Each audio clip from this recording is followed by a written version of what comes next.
त्यांनी त्यांनी मूकमोर्चा वगैरे काही काढला नाही.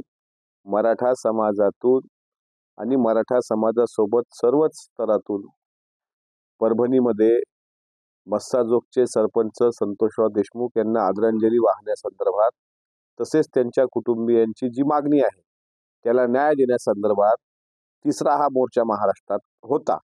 पहिला मोर्चा बीडमध्ये झाला, दुसरा मोर्चा सिंदखेड राजाला झाला आणि काल तिसरा मोर्चा परभणीला झाला.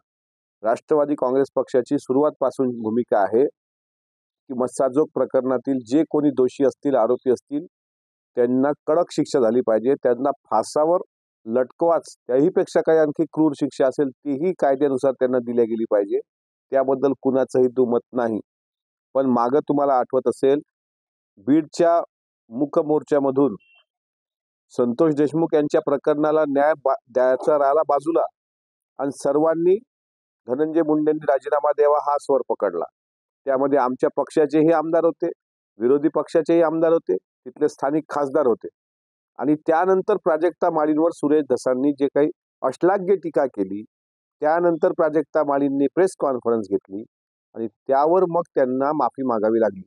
त्याच वेळेस प्रदेशाध्यक्ष भाजपचे चंद्रशेखरजी बावनकुळे आणि महाराष्ट्राचे मुख्यमंत्री देवेंद्रजी फडणवीस यांनी सुरेश धसांना तंबी दिली.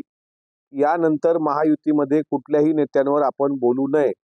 जे काही मोर्चे निघतात त्या मोर्चामधल्या ज्या रास्त मागण्या आहेत, मस्साजोगच्या सरपंचाच्या कुटुंबियांना न्याय देण्यासंदर्भात ते मोर्चे आहेत, ते मोर्चे भरकटू देऊ नका एवढी सक्त ताकीद दिल्यानंतर सुद्धा काल सुरेश धसांनी जाणीवपूर्वक पहिल्यांदा धनंजय मुंडे आणि नंतर अजितदादा अशा प्रकारे जे काही चालवलंय की क्या हुआ तेरा वादा आणि एकेरी भाषेमध्ये अगदी दात मनगट खाऊन, तर हे महायुतीला शोभणार नाही.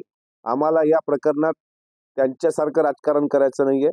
पण सुरेश धस हे जर त्यांच्या प्रदेशाध्यक्ष बावनकुळे साहेबांचं ऐकत नसतील, हे जर मुख्यमंत्री देवेंद्रजींचं ऐकत नसतील, तर मग यांना कोणाचा वचप, कोणाचा धाक राहिलेला आहे की नाही?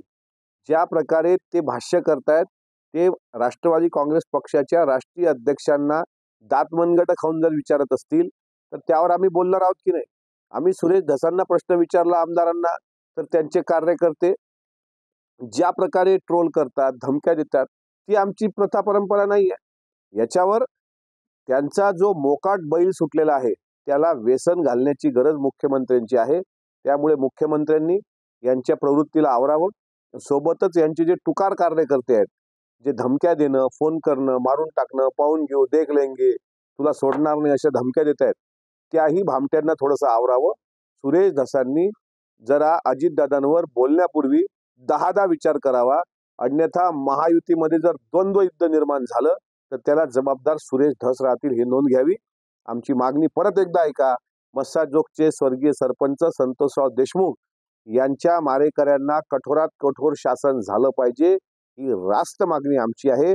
मात्र कोण्या स्टेजवरून एखाद्या धर्माविरुद्ध चिथावणीखोर भाष्य करणं, कोण्या समाजावर बोलणं, कोण्या नेत्यावर बोलणं हे महाराष्ट्राच्या प्रथा परंपरेला शोभणारं नाही.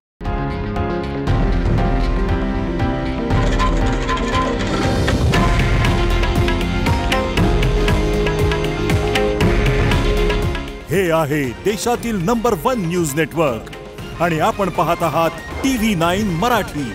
काळजी तुमची, हित महाराष्ट्राचं.